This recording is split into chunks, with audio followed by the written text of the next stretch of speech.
Hello, EDU 5111. This is Dr. Branch here, and we are getting ready to start week 2.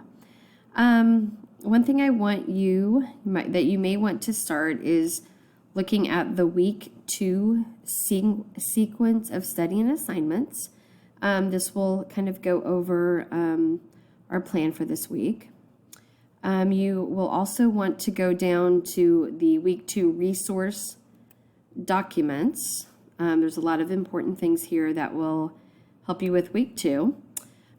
We have an APA sample paper from Al Purdue. Some of you may have heard of Al Purdue. It's a wonderful resource for all things APA, and it also has things for MLA on there, which we don't deal with MLA in this class. So this second thing, beware of that voice in your head. You will need to read that in order to do one of your discussion posts for the week. Next, we have the grammar refresher PowerPoint. We'll be looking at nouns and pronouns this week.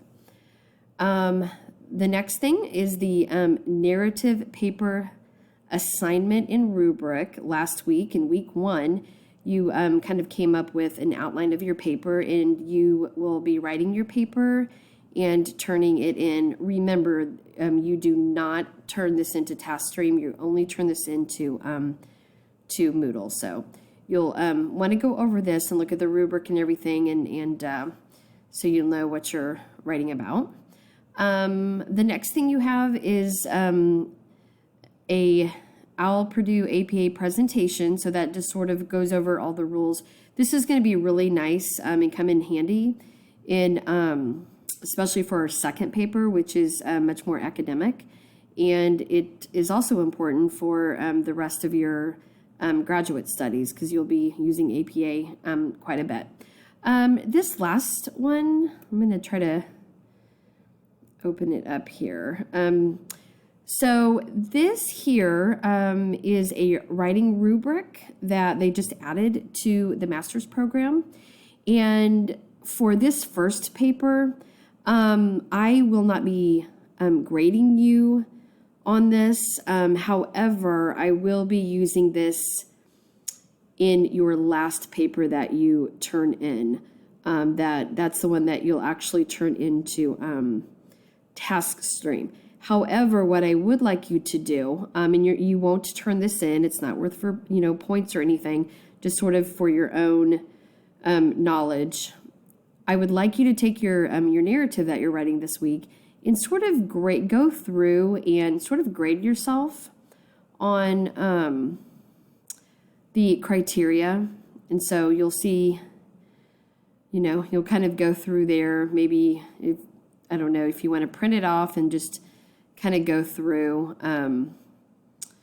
It looks like a lot, but I don't think it'll take you that long. So if you just want to kind of see where you're at, and the last paper, then I will grade you on each of those things. So that is something new that we added. I think that will really help you reflect on how you're doing with organization and conventions. So okay, so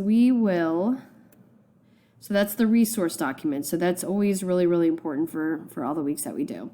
And here, pretty straightforward from here on out. You have the activities and assignments. So you will be doing we'll continue our reading with Walls in Pain. And I know Walls is such a favorite among everyone. It's certainly one of my favorite books.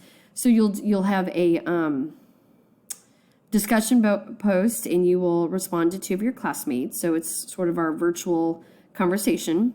You'll have a grammar refresher.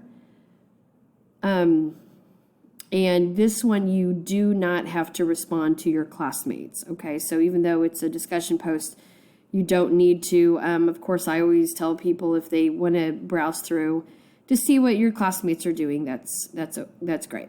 Okay, so here we have the narrative writing, and this is where you'll actually turn in your paper. Sorry about that. So you'll do that. Then we have just a quick little pronoun and noun quiz.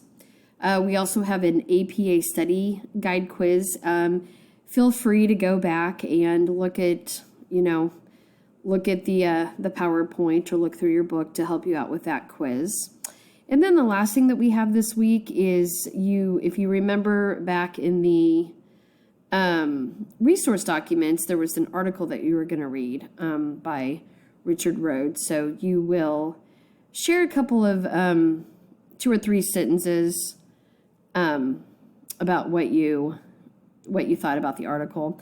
And we're going to start practicing some of the things that we're learning. So try using compound and complex sentences for practice. So that's it for week 2. You guys are doing such a great job. Make sure that you contact me if you have any questions or concerns about anything.